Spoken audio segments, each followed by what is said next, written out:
Damai sejahtera dari Allah Bapa itu yang melampaui segala akal dan pikiranmu dalam Kristus Yesus Tuhan kita. Amin.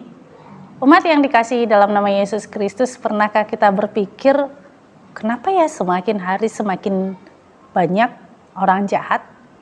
Semakin hari semakin banyak orang yang saling menyalahkan satu sama lain? Apakah Allah tidak bertindak? Menurut saya pemahaman itu ketika belajar dari kitab Kolose di khotbah yang hari Minggu, bahwa itu adalah bagian daripada penghukuman Allah, di mana Allah membiarkan itu terjadi karena apa? Manusia tidak mau diubah, karena manusia hanya mengandalkan pikirannya dengan keegoisannya. Oleh karena itu tentu akankah itu akan selamanya terjadi?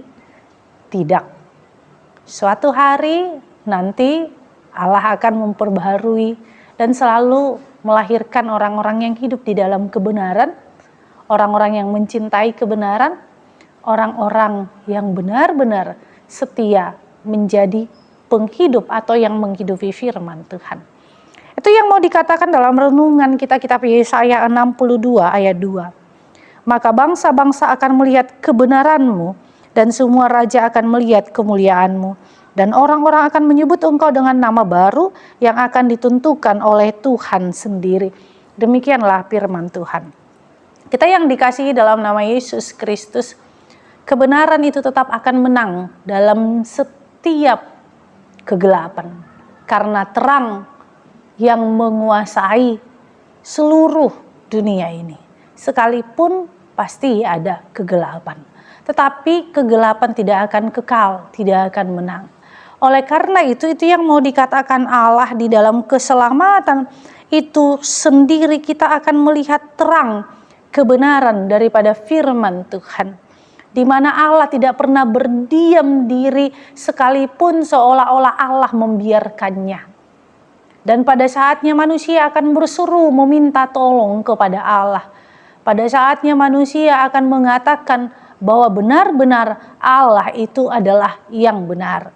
Disinilah kita melihat bagaimana kebenaran itu yang berasal dari Allah.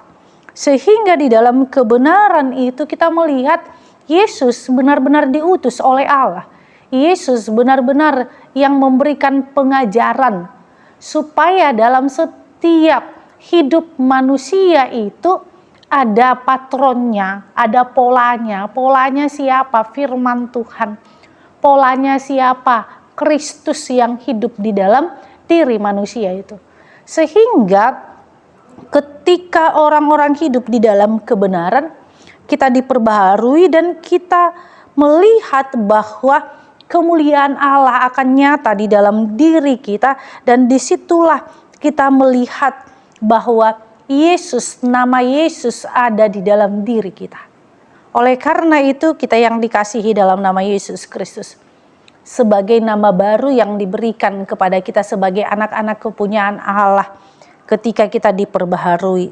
Ingatlah ketika kau menjalani hidup ini, sekalipun banyak sekali orang-orang yang hanya melihat kelemahan kita, atau mereka yang mengata-ngatai kita, tetapi firman Tuhan katakan, lihat, akan ada kebenaran. Di dalam kebenaran itulah bagaimana mereka yang hidup di dalam Kristus tidak membalaskan kejahatan dengan kejahatan, tetapi mereka mau untuk selalu membalaskannya dengan kebaikan. Disinilah firman Tuhan mau katakan kepada kita bahwa semua orang akan melihat orang yang setia kepada Allah, dialah yang hidup bersama-sama dengan Allah. Amin. Kita bersatu dalam doa. Terima kasih Tuhan Yesus buat anugerah-Mu, buat cinta kasih-Mu.